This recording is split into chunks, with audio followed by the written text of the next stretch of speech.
We stood in silence for another minute, vainly staring out the windows for a view, but the windows were so high and we were at a bad angle.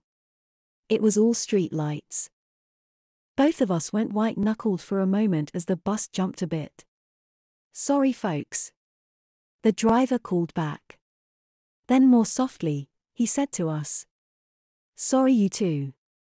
Apparently, we weren't grouped in with folks. Typical. We quieted down for a bus stop.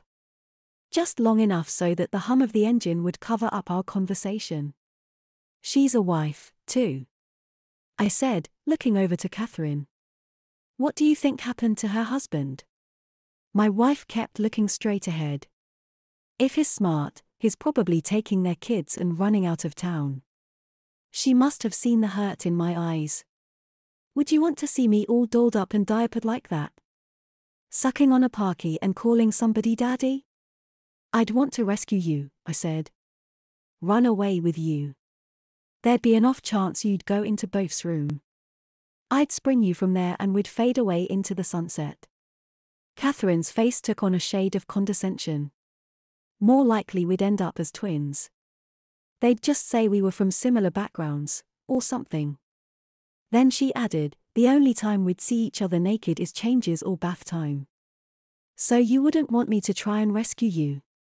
I asked, feeling just the slightest bit hurt. Catherine just shook her head. "No.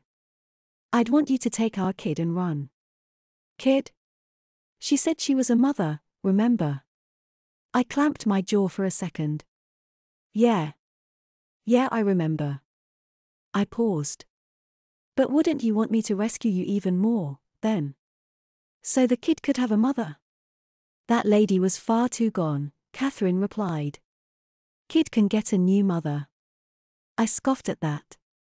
I'd never known my Uncle Thomas, but an uncle and a parent were leagues away from each other. "She couldn't have been that far gone," I said. She was still embarrassed to get changed in a bathroom. She was calling her kidnapper daddy.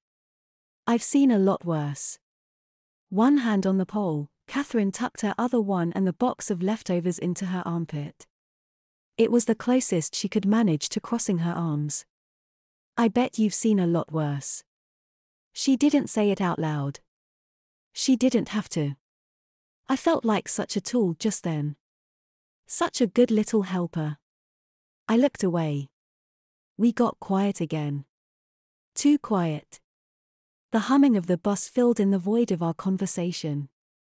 I pretended that there was something on the floor that looked absolutely enthralling. Eye contact was painful just then. And so it went for 2 stops. A gentle poke at my shoulder. "Hey."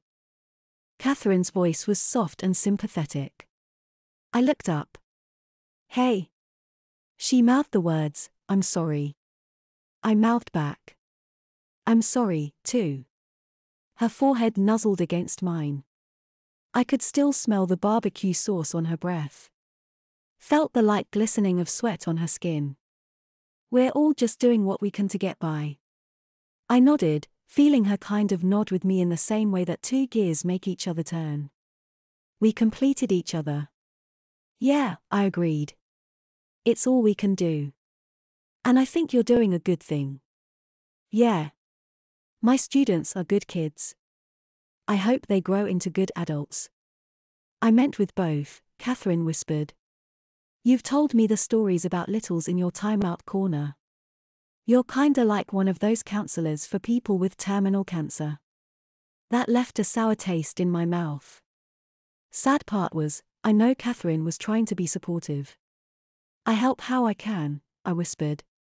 "Better for a little to keep their sense of self than to end up a mindless doll. Just keep doing what you're doing. If it makes you happy, and keeps us free, I support you." "Thanks, hon." "Welcome."